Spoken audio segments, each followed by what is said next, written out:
I started off in writing as a journalist, and my last journalistic assignment was as East Africa correspondent for The Economist, a very serious political and economics weekly newspaper. And I was based in Nairobi in Kenya, and traveling very widely around the region of East Africa, reporting on the usual current affairs issues that afflict that area, from famines to wars to business stories, just the whole range of current affairs issues. And my travels took me regularly to Ethiopia. It was one of the major countries on which I reported, and it was in Ethiopia that I had a series of encounters, that information came my way, which initially subtly and gradually, but later in much more depth, completely changed the direction of my life. And really, this was in 1983, and I was up in the north of Ethiopia, in the city of Aksum, an ancient and sacred city of Ethiopia. At that time, it was the center of a war zone. It was completely surrounded by rebel forces. I was interested to go there, and I got flown in on a troop carrier plane, and spent 3 days in this mysterious and magical city.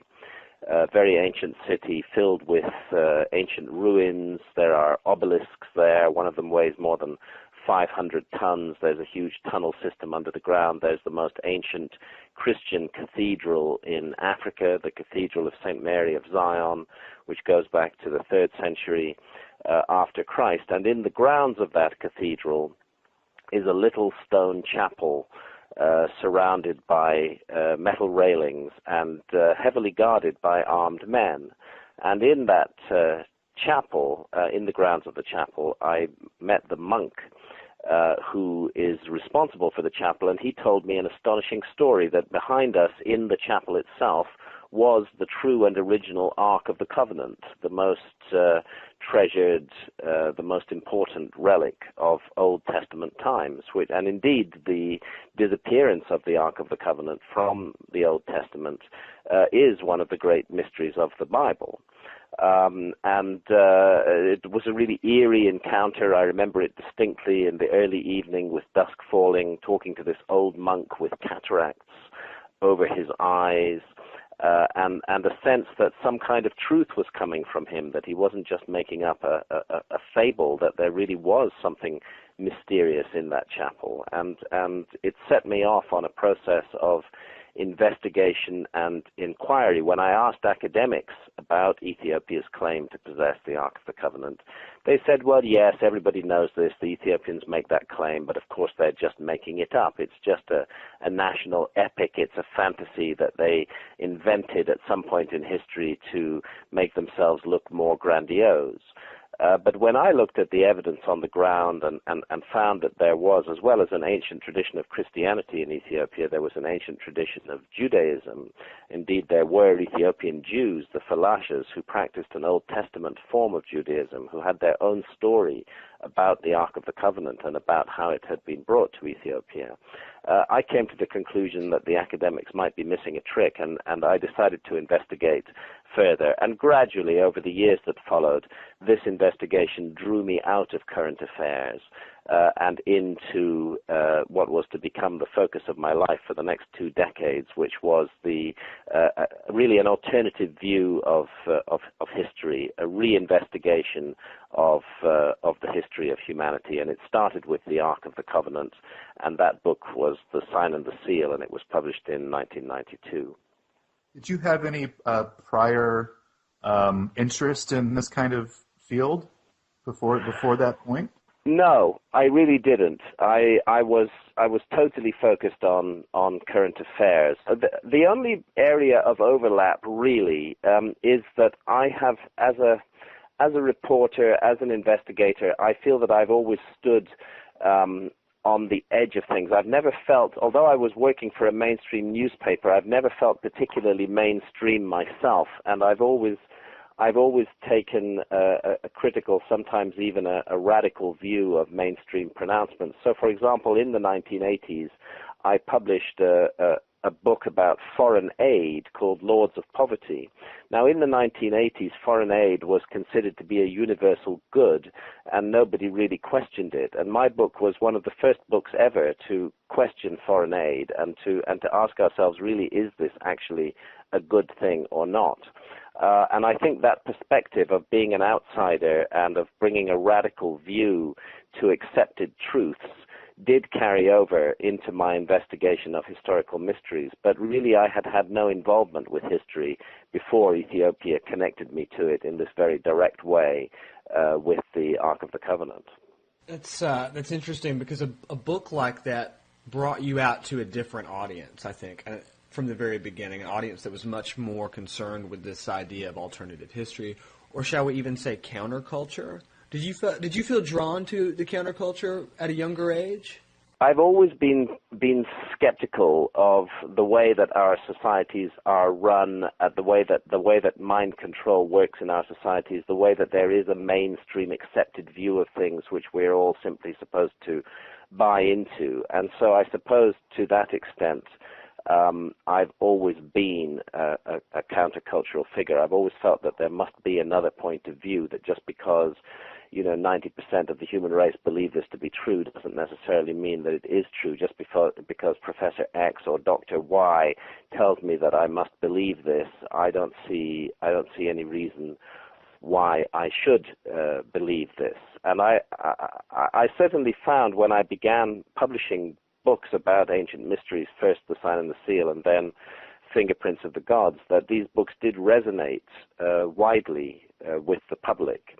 It was as though there was a hunger, a real hunger for alternative information, and this hunger was driven by an independent spirit and by curiosity on the part of many hundreds of thousands, millions of individuals around the world who weren't satisfied with the picture that was being painted for them of our past by mainstream academics. And I really saw my role as providing ammunition to people who thought that way, that, okay, I can get out in the field, I can do these investigations, let's just try to provide some really solid information which raises important question marks over our past as a species, because history is one of the mechanisms of social control in our society. If you control history, if you control the definition of history, if you persuade people to think about history in a particular way, then actually quite subtly and insidiously you're controlling the way they think about the present and the way they act and behave towards the future as well. And I felt it was really important to give a solid, serious, alternative point of view on our past.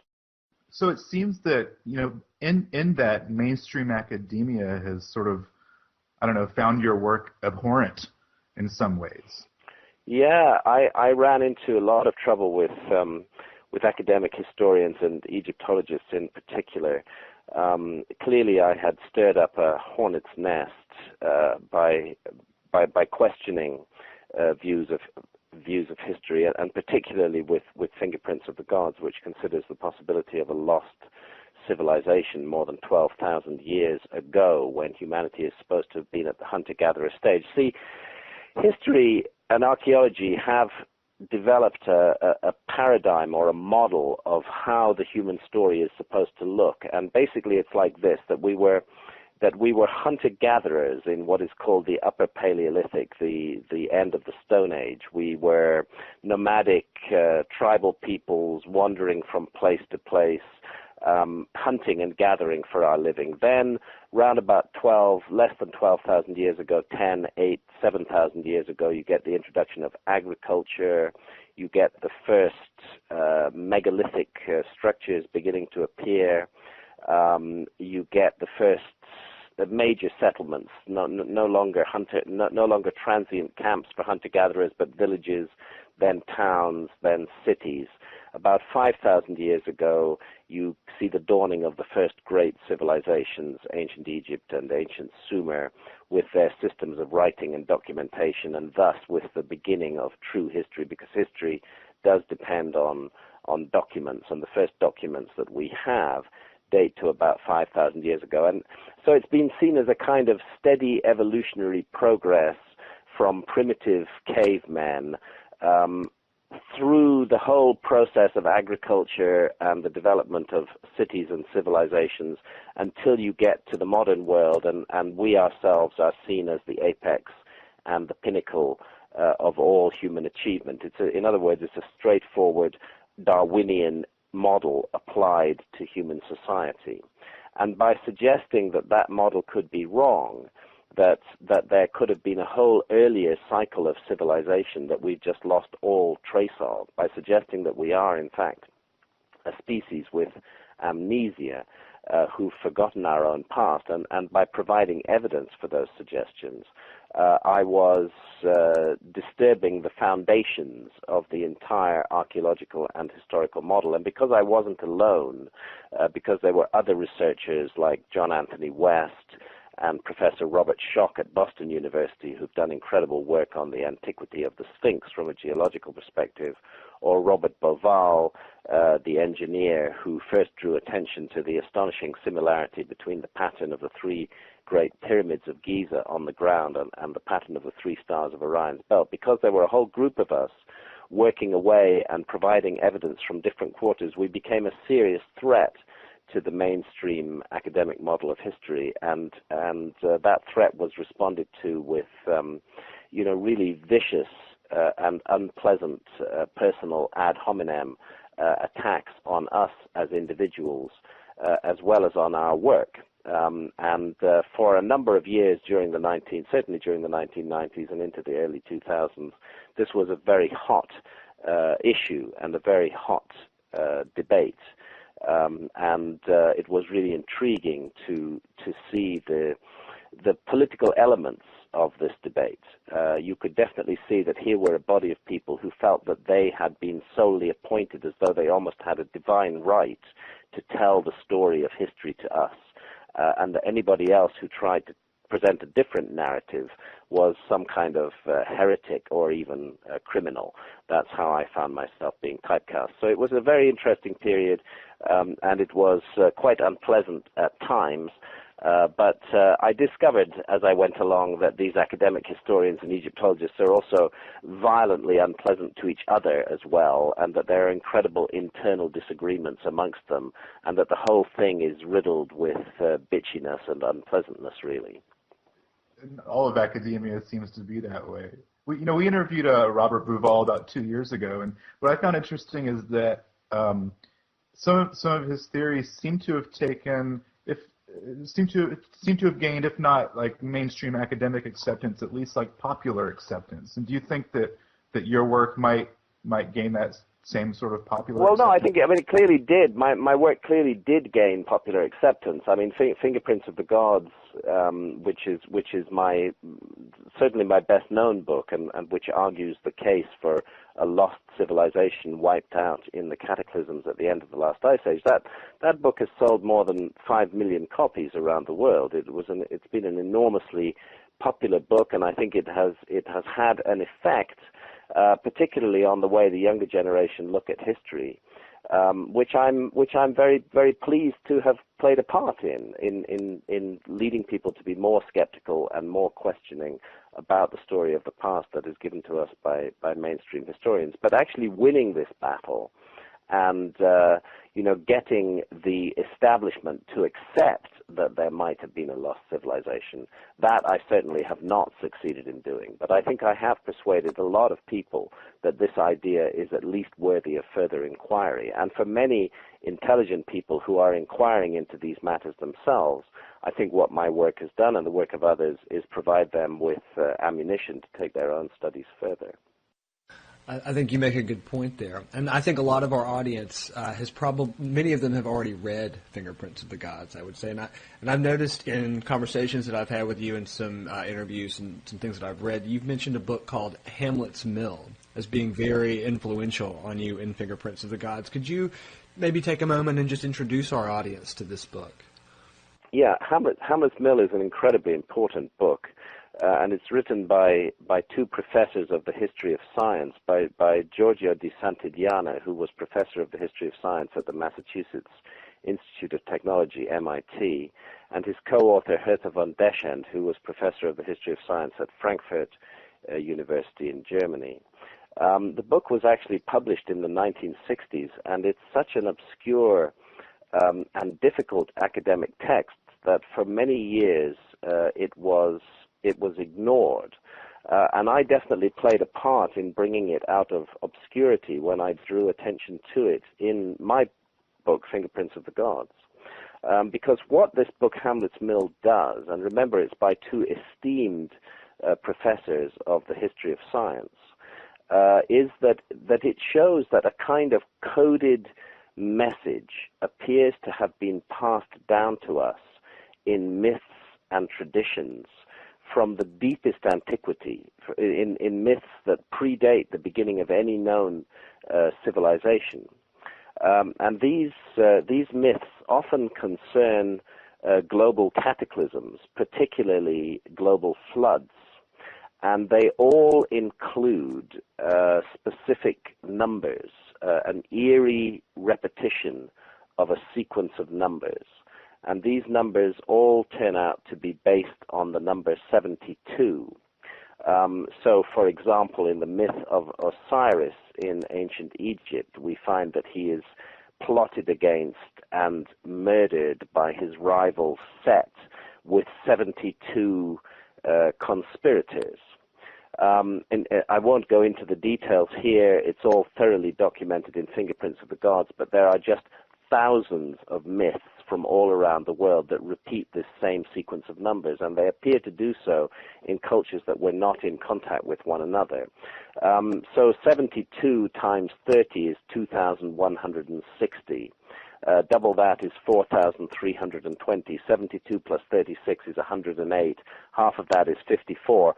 It's a sequence of numbers based on additions and multiples and divisions of the number 72. And the case that Santillana and von Deschend make in Hamlet's Mill is that all of these numbers are there because they record ancient observations of an extremely difficult to observe astronomical phenomenon. And that phenomenon is called the precession of the equinoxes. And it unfolds at the rate of 1 degree every 72 years. It's why we have this notion of astrological ages. Everybody's heard of the song, we live in the dawning of the age of Aquarius. But not many people realize that idea relates to the precession of the equinoxes. That there's a wobble on the axis of our planet, and it's very slow, and it takes 25,920 years to complete a whole cycle.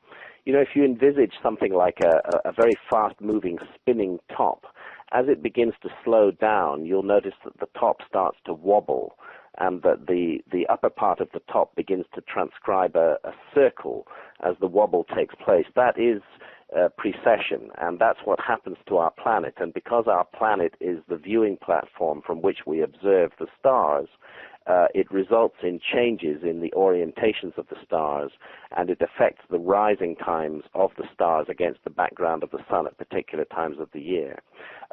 It's really very difficult to observe. It's something that modern science has got a grip on, but the notion that it would have been known in deep antiquity is quite unacceptable to mainstream science. Yet here was this book documenting observations of this phenomenon, linking it to global cataclysms and tracing it back deep into prehistory. And I began to wonder, could this be one of the fingerprints?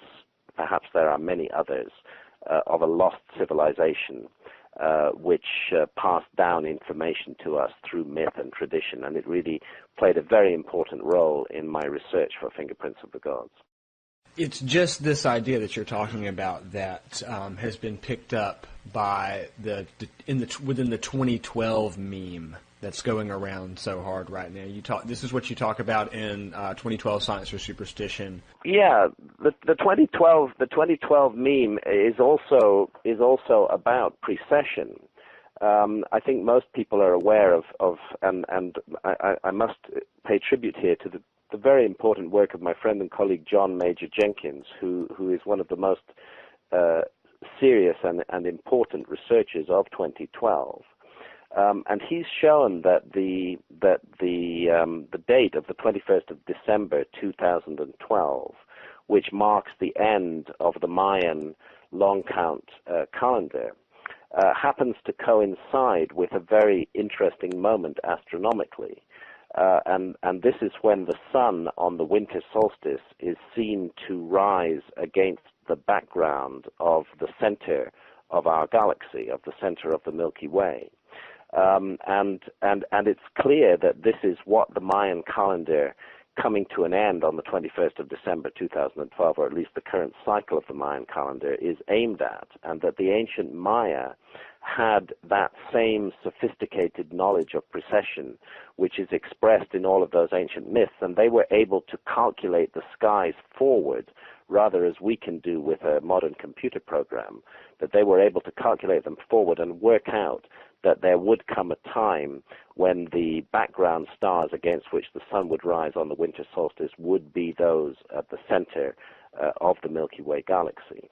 That's an astonishing feat of science in itself, and it gives a solid astronomical basis to why the calendar ends when it does, which happens to be the 21st of December 2012, when we translate the Mayan glyphs into our calendar system. John Major Jenkins, both him and yourself were tapped for Roland Emmerich's 2012 film. Do you have sort of any interesting stories to tell us surrounding that? And could you also tell us how you took the movie, or if you liked it? Well, the trouble with the movie is that like much in Hollywood, arrangements surrounding movies are surrounded by all manner of ferocious legal restrictions, and I'm extremely limited on what I'm allowed to say without risk of being sued by very rich men. Which really I don't have time for at this stage of my life. But it is a fact that my book, Fingerprints of the Gods, is credited in the credits for 2012 as providing partial inspiration for the film. And Roland Emmerich has indicated in an interview that he gave to the magazine Time Out in London that it was through reading my book that he first got the hook that enabled him to produce the movie 2012. And I guess what that is that Fingerprints of the Gods is probably the first book that puts together information about the Mayan calendar with information about a phenomenon called earth crust displacement, and suggests that this might have been what the ancient Maya were warning us about in the calendar. And the earth crust displacement theory is the work of an American professor, also of the history of science, Professor Charles Hapgood, again back in the 1960s, who suggested that ice ages may be caused and ended by cataclysmic movements of the crust of the earth. In other words, when you get a massive formation of ice on the planet, it's because that area of the planet is close to the North Pole.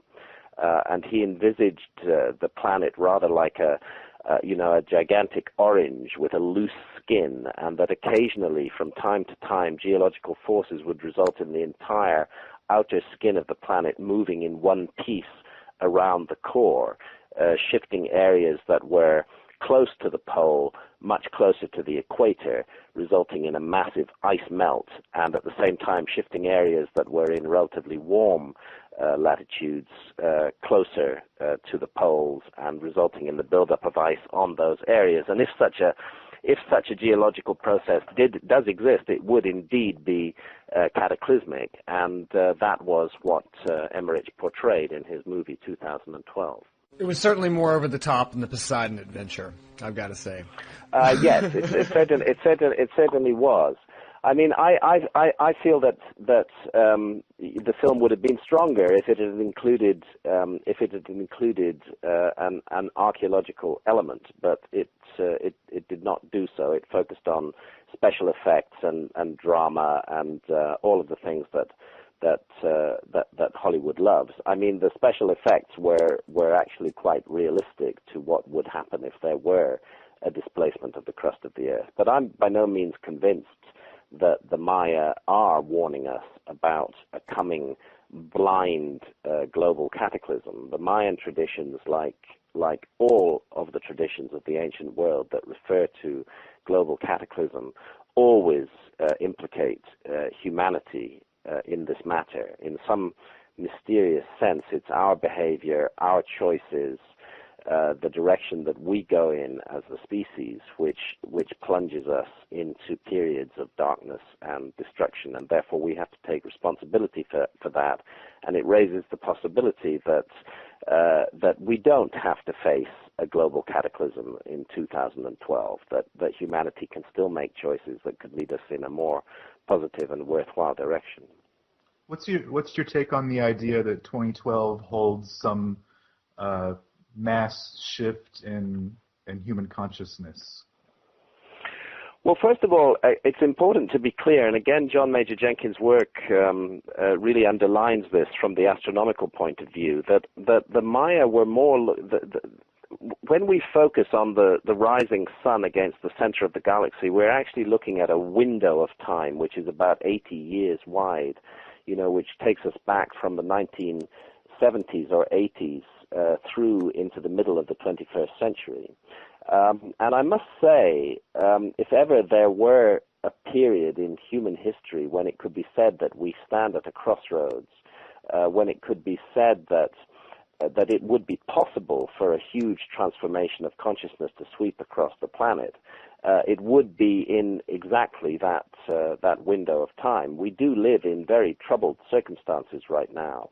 There is a tremendous amount of fear and hatred and suspicion being sown and deliberately manipulated by politicians, by the military-industrial complex. It seems that by encouraging us human beings to fear and hate each other, the powers that be are able to keep us under control, and enormously sophisticated forces are at work in sowing dissension and creating more fear and hatred and suspicion amongst the peoples of the world. But I do sense very strongly a huge reaction to this as well, and a growing skepticism about the mind control of governments, and a growing independence of mood. And the Internet has undoubtedly played a huge role in this, enabling peoples from all different cultures of the world to communicate directly with one another and to discuss issues directly.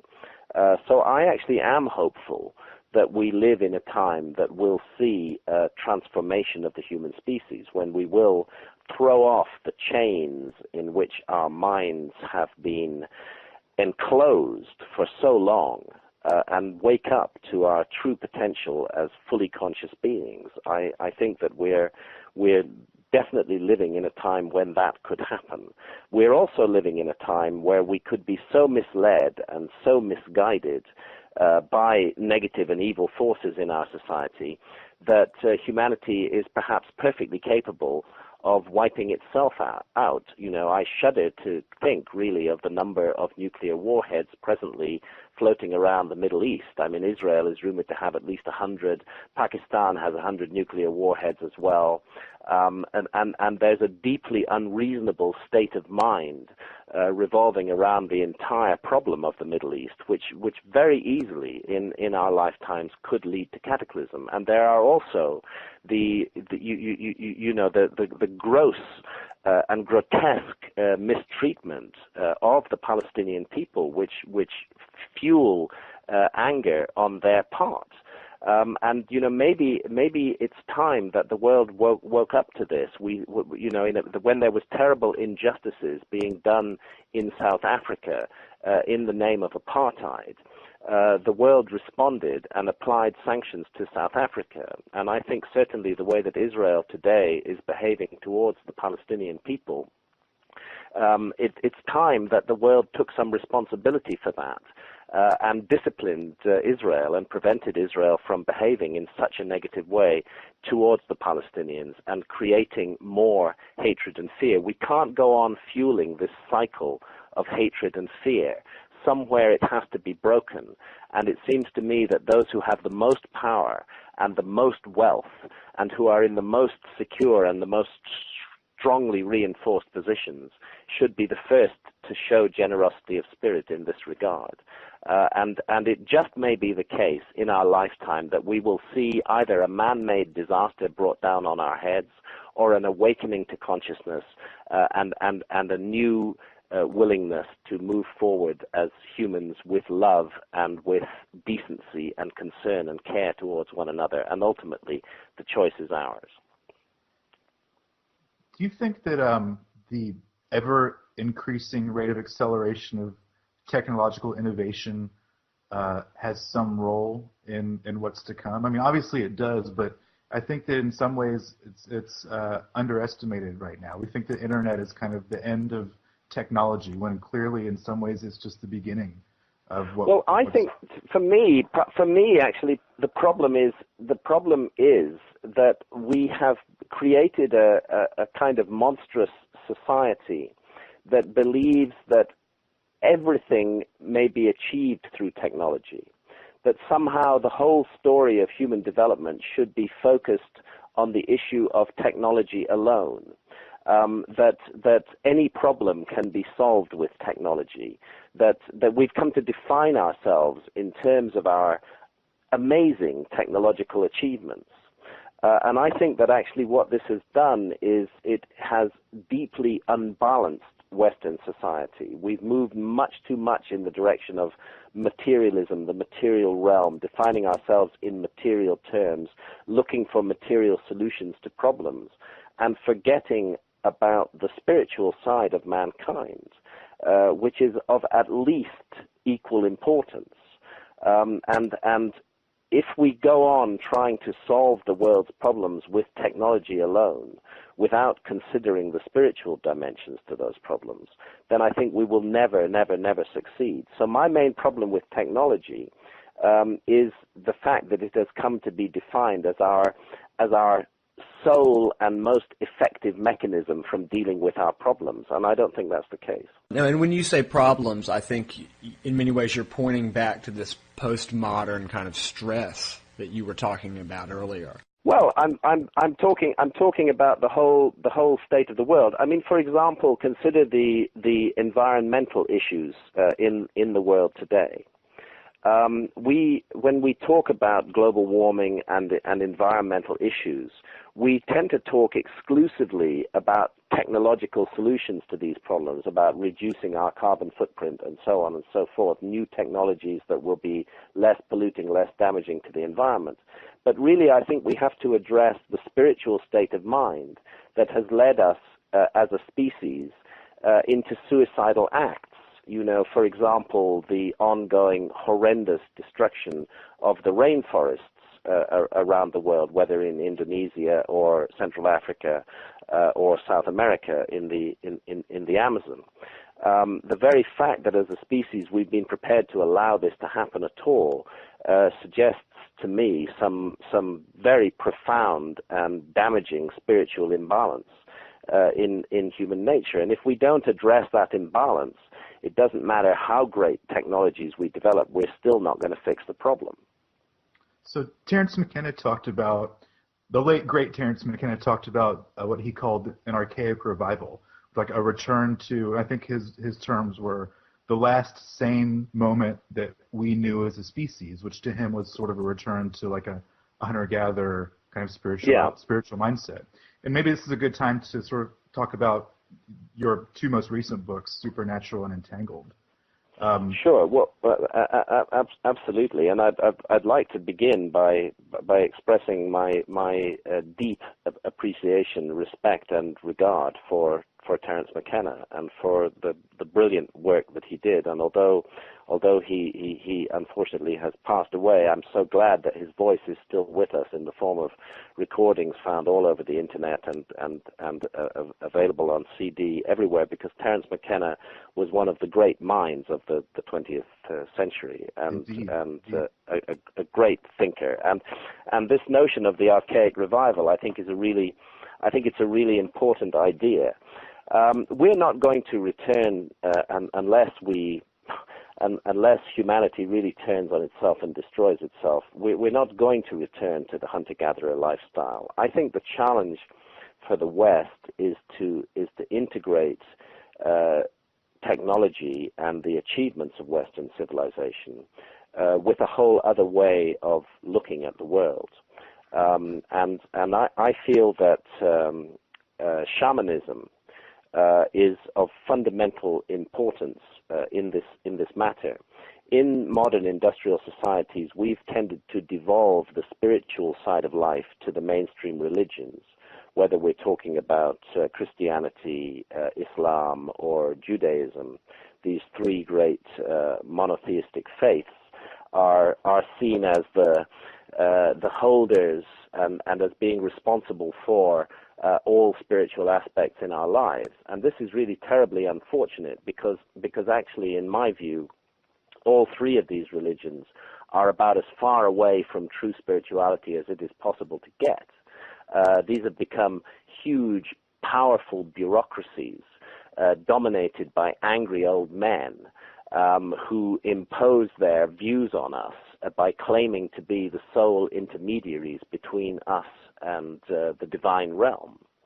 And this is where shamanism has so much to teach us, because if we go to the few remaining tribal and hunter-gatherer societies in the world today who still do practice shamanism, we will find individuals who are not drawing on a body of lore or doctrine to tell us what to think about spiritual matters, but who are exploring direct, living spiritual contacts in their daily lives. Shamanism, fundamentally, wherever it's found in the world, is a series of techniques for altering consciousness, for shifting our consciousness away from its focus on the material realm, for dimming down the lights, if you like, on the material realm, and for raising the lights up on spiritual, non-physical realms. That's what shamanism is all about. That's what Western society has completely forgotten how to do. That's what the mainstream religions utterly fail to do, and that's what we need to learn to do again if we're to create a fully integrated society. We need a new form of shamanism and a new form of direct experience of spirituality. I think if we're going to rebalance our societies, clearly the mainstream religions are not going to do that. Christianity, Judaism, and Islam are at the heart of the horrors that are being unleashed in the world today. And if we want to end those horrors, we certainly cannot turn to these instruments of prejudice, oppression, hatred, fear, and cruelty that have been with mankind for so long. We need a new way forward into spirituality. And curiously enough, that will be the very oldest way. It will be a return to our shamanic roots. But if it's going to work, it has to be integrated with all the other things that we have achieved in Western society so that some kind of balance can be found. Can you talk about your personal shamanistic journey and how it's changed you as an author? Yeah, it's had a really very, very dramatic effect for me, and this began with my research for my last nonfiction book, which was Supernatural. I've always felt, as a writer, as a researcher, as an investigator, that it's important for me to put myself directly into my story. I can't simply sit in an armchair and read books and then write a book myself. I need to get out into the field and experience what I'm talking about. So that's why when I wrote my book, Underworld, I spent 6 years scuba diving all around the world looking for underwater ruins submerged by rising sea levels at the end of the last ice age. I could have read about some of that stuff in books, but I felt it was important to get underwater myself and really have a hands-on experience of this mystery. And it was the same with shamanism and altered states of consciousness. I found in Supernatural that I was writing a book about the role of shamanistic experiences in the emergence of human civilization.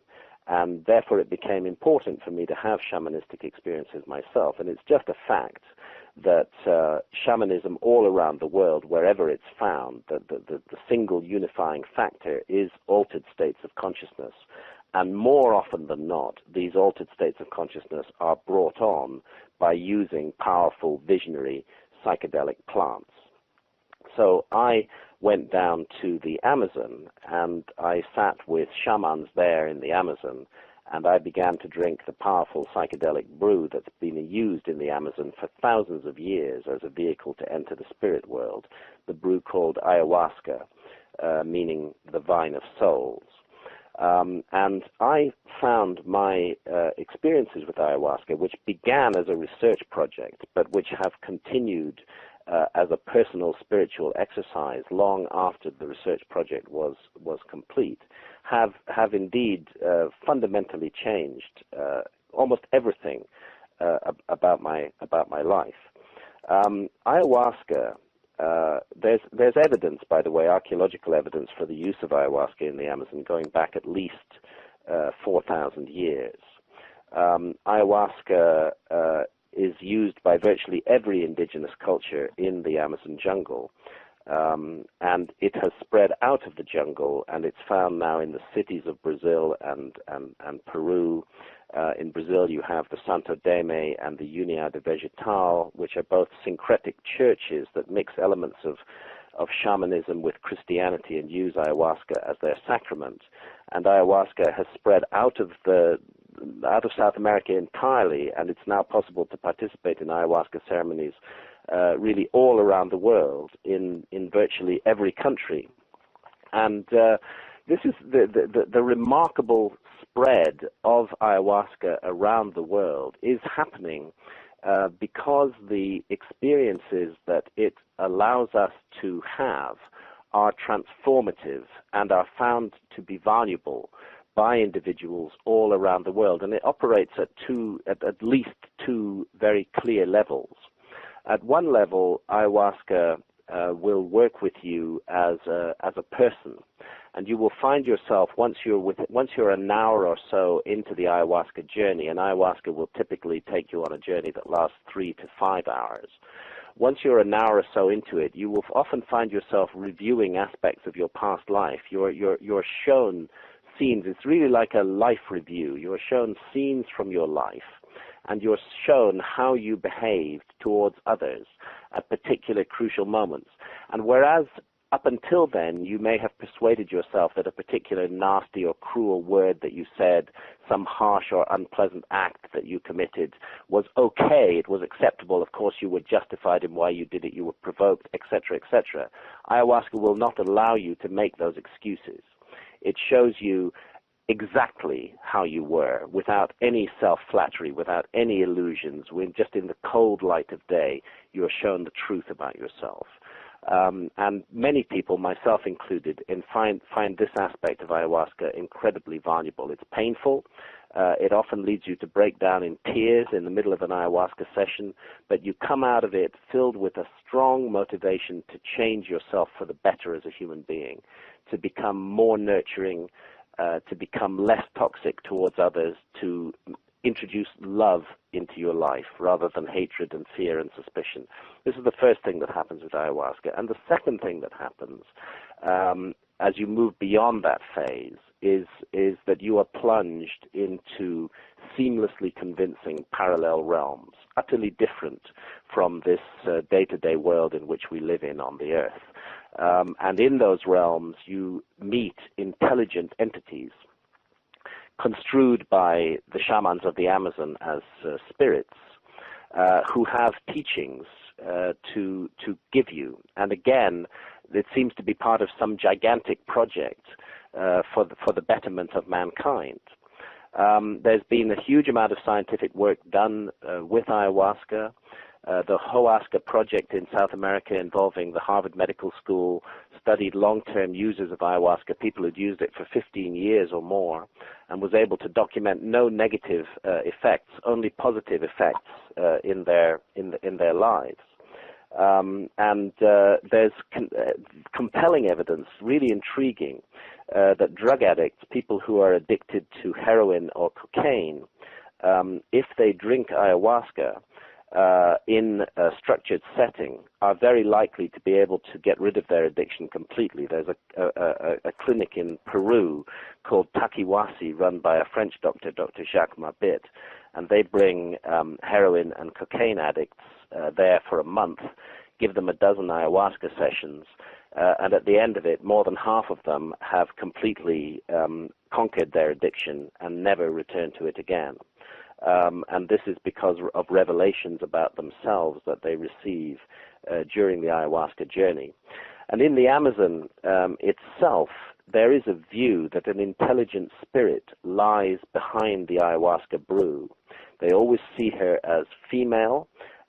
She is very often depicted as a serpent, and she is seen as using the ayahuasca brew as a way to contact humanity and to guide humanity on a more positive and better path. And I have to say, extraordinary as all of this sounds, and even though I have always approached my work from a very rational perspective, my own experiences with ayahuasca have convinced me that this is indeed the case, and that we are dealing with a powerful, beneficent, and loving spiritual entity who seeks the best for mankind and who seeks to influence our consciousness through the ayahuasca brew.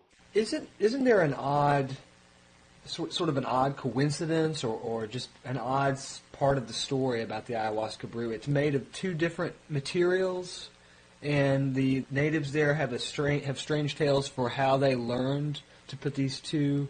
Well, yes, it's a real mystery of ayahuasca. You have to remember that there's 155,000 different species of plants and trees in the Amazon, and two of them need to be found and mixed together to make the ayahuasca brew. And just to give you a little bit of the chemistry, the active ingredient of the ayahuasca brew is the Schedule 1 drug that we call dimethyltryptamine, DMT. And DMT is found in the leaves of a bush that's called chacruna in the Amazon, and its botanical name is Psychotria viridis. Now, the thing about DMT is that it is not normally orally active. You can smoke DMT, and indeed you can inject DMT, and it will go straight to the brain. But if you take it through the oral route, if you consume DMT and take it into your stomach, there's an enzyme in our stomachs called monoamine oxidase, which neutralizes DMT on contact. So accordingly, you can ingest through your mouth huge amounts of DMT and have absolutely no effects whatsoever. The other ingredient of the ayahuasca brew is the vine itself, the ayahuasca vine.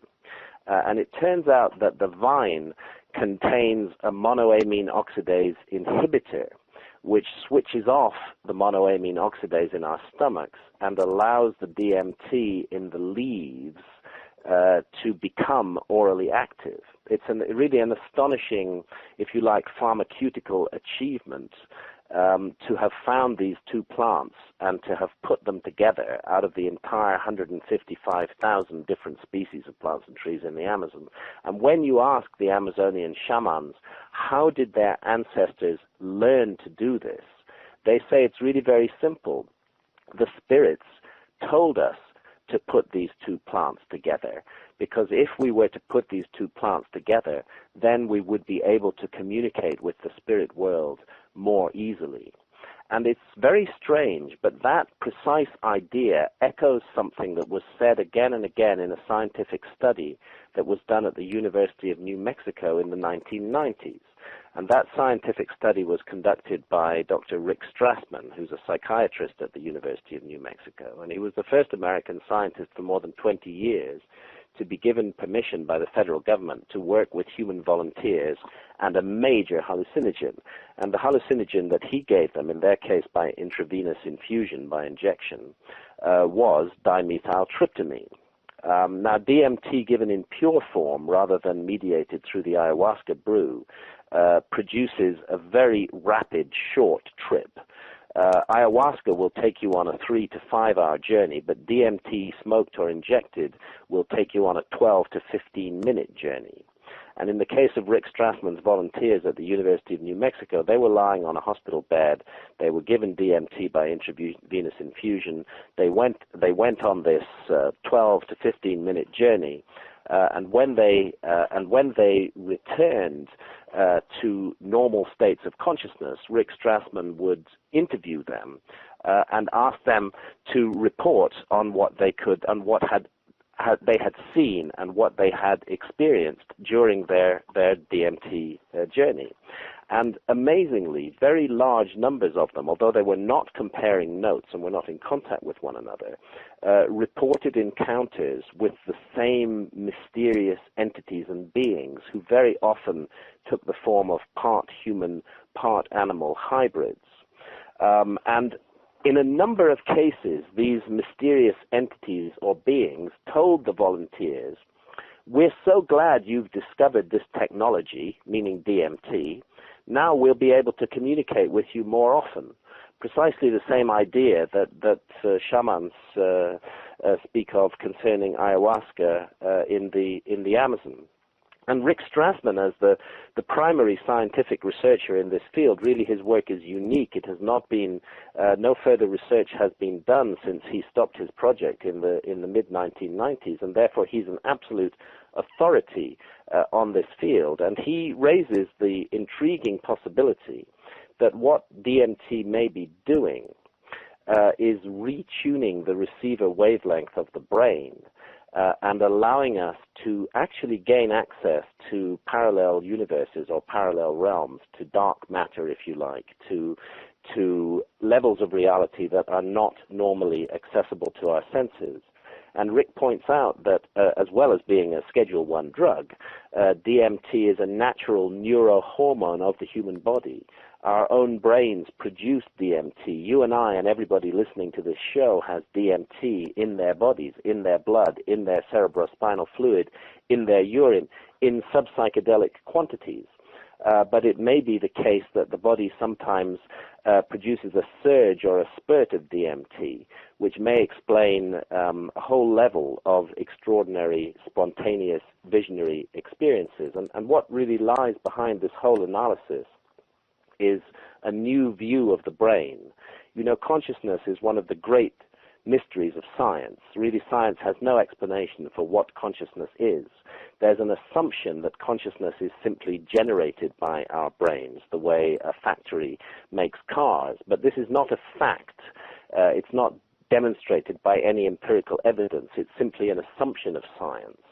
And it's equally possible, and Rick Strassman at the University of New Mexico takes this view, that the brain may actually be a receiver or a transceiver of consciousness.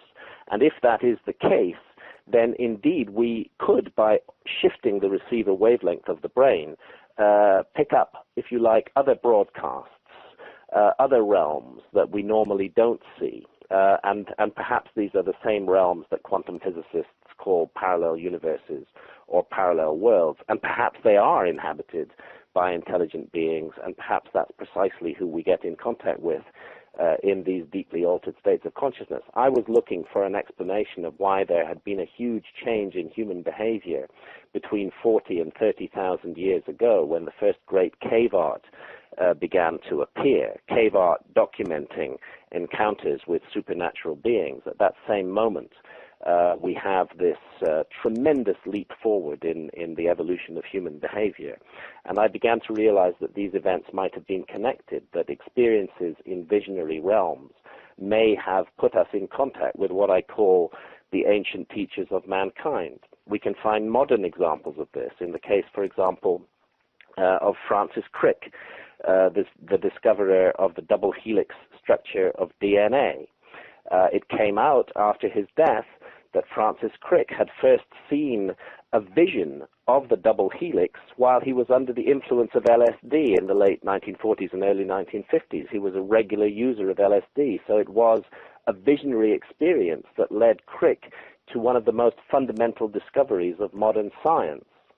And I know the case of geneticists who've gone down to the Amazon and drunk ayahuasca and have returned with incredible insights into their field that have enabled them to advance their science further. I know of artists, for example, Alex Gray of the Chapel of Sacred Mirrors in New York, or Robert Venosa and Martina Hoffman from Boulder in Colorado, whose art has been utterly transformed and taken in a completely new direction by their work and experiences with ayahuasca. Consider the computer revolution in the 60s and 70s, the incredible music of that period and the role that psychedelics played there. And again, we see, contrary to the propaganda of our societies, that experiences in deeply altered states of consciousness may be absolutely fundamental to the further evolution and development of the human species, and that we should not be afraid of these experiences. Rather, we should embrace them and explore them with respect, with responsibility, and with an attitude of inquiry and a willingness to learn. Do you feel that these experiences are what we need to, I guess, turn us away from our current crash course over a cliff, as it were? And if so, how viable is that? How sustainable and viable is that? I think it's highly viable, and what I see all around the world is a new respect for such experiences emerging. I'd like to emphasize that in my view, the psychedelics are not appropriate for recreational activity. I know that they are used for recreational purposes by some in the West, but I honestly think this is a mistake. These substances are about deep personal and spiritual inquiry. And such work can sometimes be very difficult work, and it's better done in a carefully controlled setting where there is reverence and respect for the substance being taken, and where experienced individuals are present, preferably fully trained shamans, to help with the psychic difficulties that some may encounter. And what I do see amongst young people today in the West is a new reverence for these substances, a moving away from the recreational model and a moving towards the spiritual aspect of these substances. The way that ayahuasca has spread around the world stunningly fast in the past decade, the way that ayahuasca is winning legal struggles. For example, members of those Brazilian syncretic churches in the United States may now legally drink ayahuasca in New Mexico, in California, in Oregon, as a result of decisions of the Supreme Court that it's their right to do so under laws of religious freedom. Yes, I definitely see this ancient shamanistic brew coming out of the Amazon jungle and changing people's minds everywhere it touches us in the world today, and perhaps indeed coming to our rescue at the 11th hour. So it touched you so deeply it turned you into a novelist. It turned me into a novelist. Like I said, there are many examples of ayahuasca working with the creativity of individuals, and my particular creativity concerns writing and words. And really, after I had finished writing Supernatural, my last non-fiction book, I began to feel strongly that I should try my hand at fiction. I began to feel an urge to write fiction, but I wasn't sure if I could do it or exactly what I would do. And having worked with ayahuasca for several years before that, I decided to go down to Brazil and have a series of 5 ayahuasca sessions and ask Mother Ayahuasca, the spirit who lies behind the ayahuasca brew, for a story. And that's what I did. I went down to Brazil, and I had these 5 sessions over a period of 2 weeks, setting the intent at the beginning that I wanted to explore what possibilities I, as a creative writer could develop in terms of fiction. And amazingly, over these 5 sessions, I was given pretty much the whole story that I later set down in writing in the form of my first novel, Entangled. I was shown the essential scenario of this story, that there would be 2 young women, one of them Leonie, in the 21st century, living in Los Angeles, a very damaged young woman, and the other Rhea, 24,000 years ago, in the Stone Age, and that these 2 young women are brought together by supernatural forces to do battle with a demon who travels through time. I was shown that time is not at all what we think it to be. It's not a straight line. It's not an arrow that goes from past through present to future. It's more like a knotted ball of string or a series of intersecting cycles and spirals. And I was shown a whole new vision of the Neanderthals, who also play an important part of this story. I mean, obviously, I'm cutting a long story very short here, but the basic element of the plot is that the demon called Sulpa is misleading human beings in the Stone Age to wipe out, to destroy, to kill off in the most awful ways the last Neanderthals. And the reason the demon wants human beings to do that is that if he can persuade them to do that, then he will gain sufficient psychic charge to jump forward across the centuries and manifest fully in physical form in the 21st century. And so the whole battle of the book becomes to stop him doing that. And one of the mysteries of this whole project has been that insights I was given into the Neanderthals under the influence of ayahuasca have in the last 2 years been validated by so much mainstream science.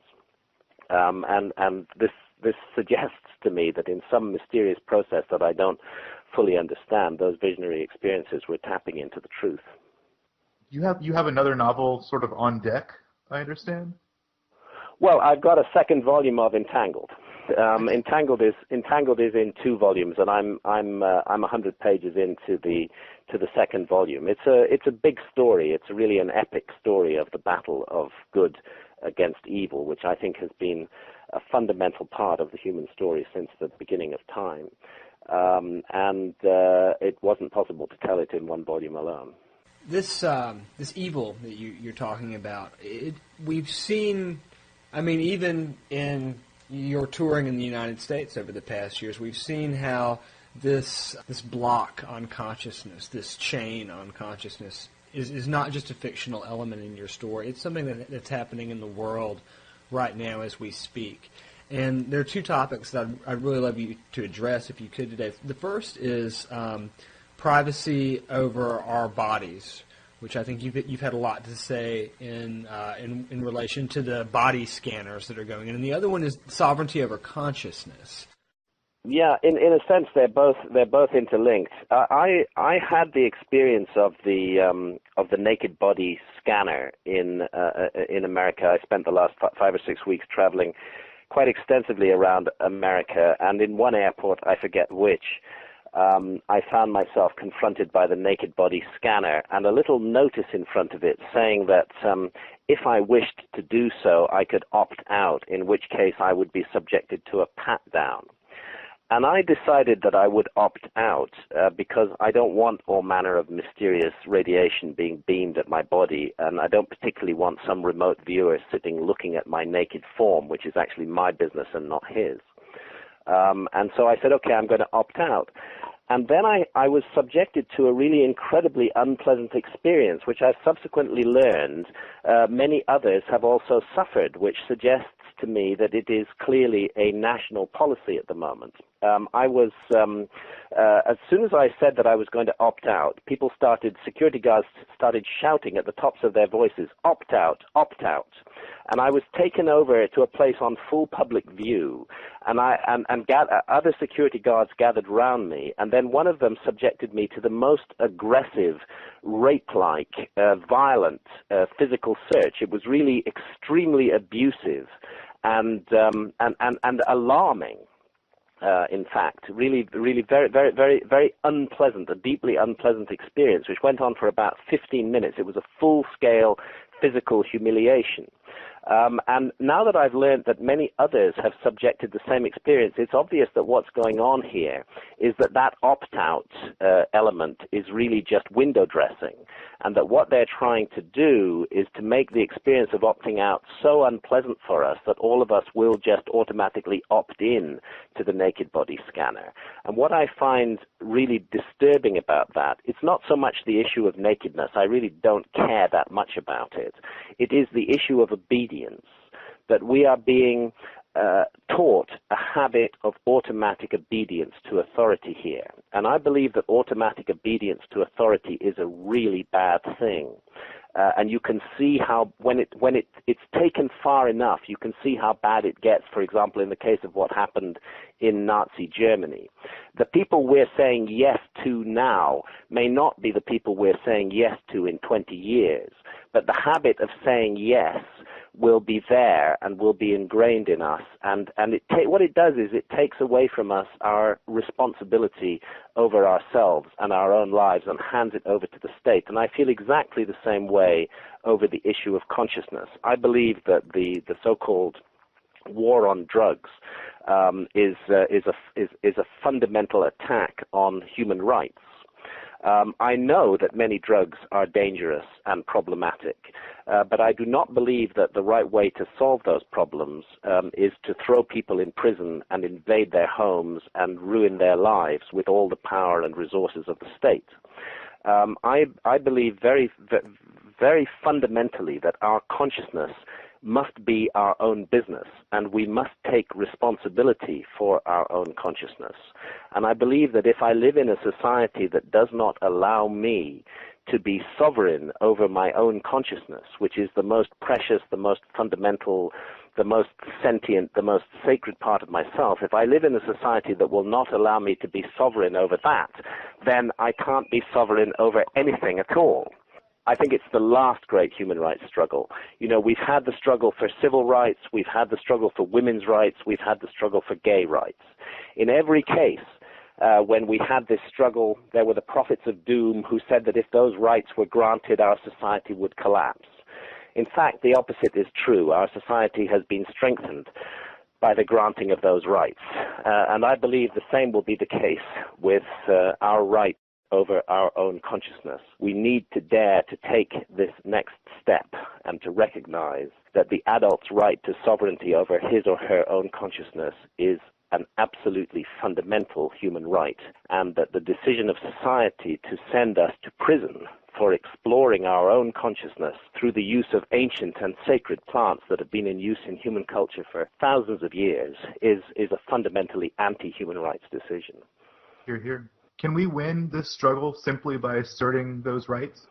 By restoring those rights, we would change the entire nature of our society. The war on drugs has funded with public money gigantic armed bureaucracies which believe they have a right to invade the most private aspects of our daily lives. And I think that this has led to an erosion of the moral fabric of our society and has taken away responsibility from adults and put it and vested it in the hands of the state. I think that by making that single change, we would change the entire nature of the societies we live in. I don't believe that millions of people would suddenly start taking drugs. I think actually probably legalizing drugs would result in a reduction in the use of drugs. But I do believe that it's a litmus test to the kind of society that we live in. And by the way, in that context, I would like to mention the tobacco model, because those who prosecute the war on drugs claim that they're doing so for our own good, for the sake of our health, and that somehow it's good for us to face the threat of imprisonment and the ruining of our lives for exploring our consciousness with these illegal substances. But actually, if you look at a highly addictive and harmful substance like tobacco, which has never been subject to any criminal penalties, you don't get sent to prison for smoking a cigarette, but with good information, reliable information that people have trusted, What has happened in the last 20 years is that there's been a dramatic reduction in the consumption of tobacco. Nobody got sent to jail, but the information was good, and we acted rationally on the basis of that information. And I believe that would be the same with drugs. If any drugs are truly, seriously harmful, good information on its own is enough to stop rational people using those drugs. But punishment, cruelty, imprisonment, and the ruining of lives is not the way to go, and the tobacco model proves that, because the reduction of tobacco smoking has been very considerable and very successful in our society. Really an alternative view of history, a reinvestigation of the history of humanity, and it started with the Ark of the Covenant, and that book was The Sign and the Seal, and it was published in 1992. Did you have any prior interest in this kind of field before that point? No, I really didn't. I was totally focused on current affairs. The only area of overlap really is that I have, as a reporter, as an investigator, I feel that I've always stood on the edge of things. I've never felt, although I was working for a mainstream newspaper, I've never felt particularly mainstream myself, and I've always taken a critical, sometimes even a radical view of mainstream pronouncements. So, for example, in the 1980s, I published a book about foreign aid called Lords of Poverty. Now, in the 1980s, foreign aid was considered to be a universal good, and nobody really questioned it. And my book was one of the first books ever to question foreign aid and to ask ourselves, really, is this actually a good thing or not?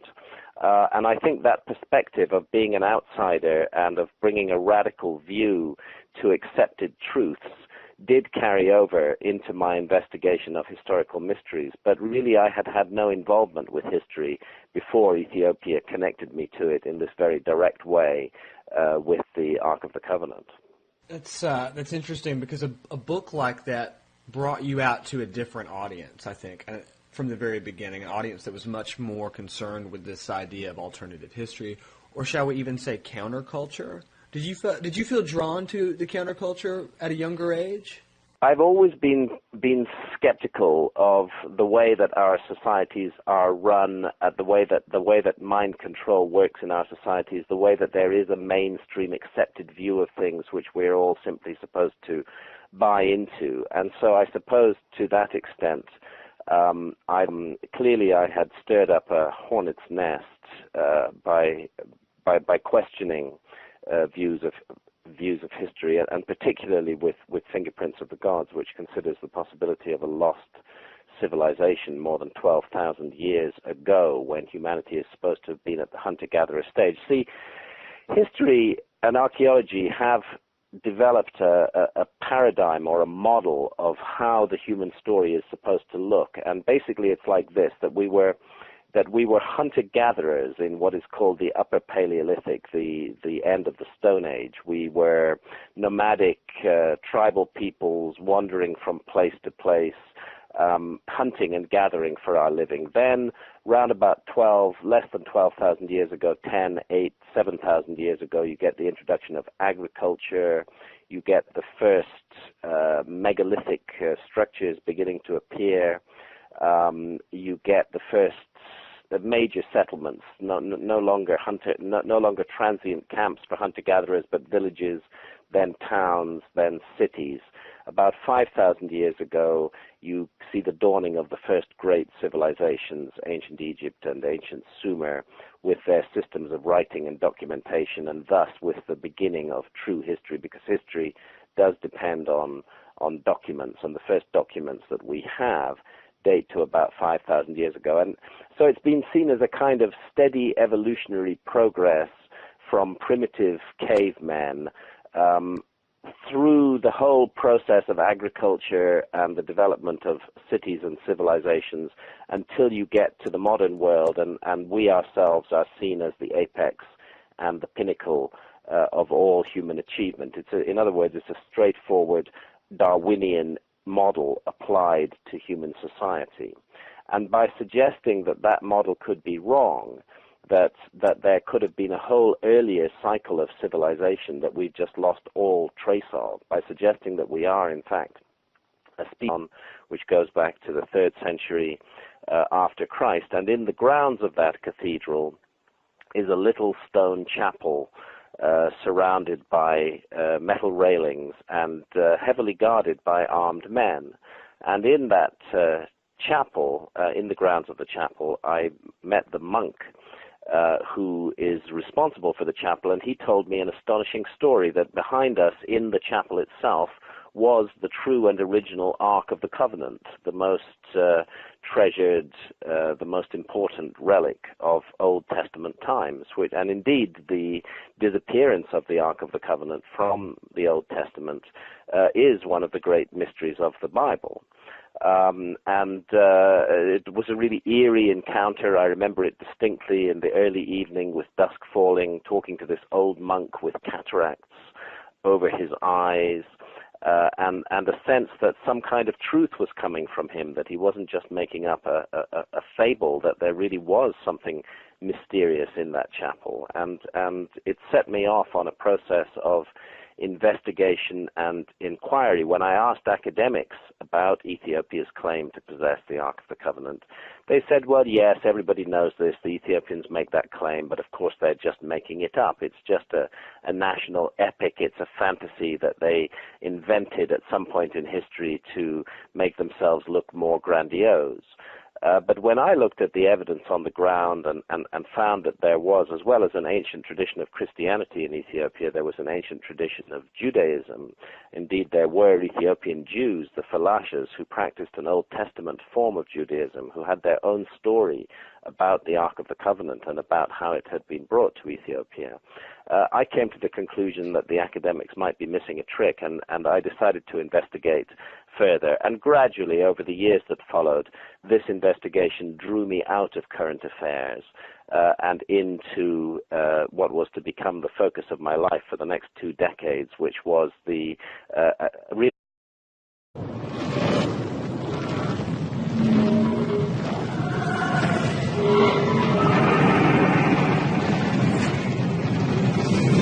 So I started off in writing as a journalist, and my last journalistic assignment was as East Africa correspondent for The Economist, a very serious political and economics weekly newspaper. And I was based in Nairobi in Kenya, and traveling very widely around the region of East Africa, reporting on the usual current affairs issues that afflict that area, from famines to wars to business stories, just the whole range of current affairs issues. And my travels took me regularly to Ethiopia. It was one of the major countries on which I reported, and it was in Ethiopia that I had a series of encounters, that information came my way, which initially subtly and gradually, but later in much more depth, completely changed the direction of my life. And really, this was in 1983, and I was up in the north of Ethiopia, in the city of Aksum, an ancient and sacred city of Ethiopia. At that time, it was the center of a war zone. It was completely surrounded by rebel forces. I was interested to go there, and I got flown in on a troop carrier plane, and spent 3 days in this mysterious and magical city. A very ancient city filled with ancient ruins. There are obelisks there. One of them weighs more than 500 tons. There's a huge tunnel system under the ground. There's the most ancient Christian cathedral in Africa, the Cathedral of St. Mary of Zion. Always been a countercultural figure. I've always felt that there must be another point of view, that just because 90% of the human race believe this to be true doesn't necessarily mean that it is true. Just because Professor X or Dr. Y tells me that I must believe this, I don't see any reason why I should believe this. And I certainly found, when I began publishing books about ancient mysteries, first The Sign and the Seal, and then Fingerprints of the Gods, that these books did resonate widely with the public. It was as though there was a hunger, a real hunger for alternative information, and this hunger was driven by an independent spirit and by curiosity on the part of many hundreds of thousands, millions of individuals around the world who weren't satisfied with the picture that was being painted for them of our past by mainstream academics. And I really saw my role as providing ammunition to people who thought that way, that, okay, I can get out in the field, I can do these investigations, let's just try to provide some really solid information which raises important question marks over our past as a species, because history is one of the mechanisms of social control in our society. If you control history, if you control the definition of history, if you persuade people to think about history in a particular way, then actually quite subtly and insidiously you're controlling the way they think about the present and the way they act and behave towards the future as well. And I felt it was really important to give a solid, serious alternative point of view on our past. So it seems that, in that mainstream academia has sort of, found your work abhorrent in some ways. Yeah, I ran into a lot of trouble with academic historians and Egyptologists in particular.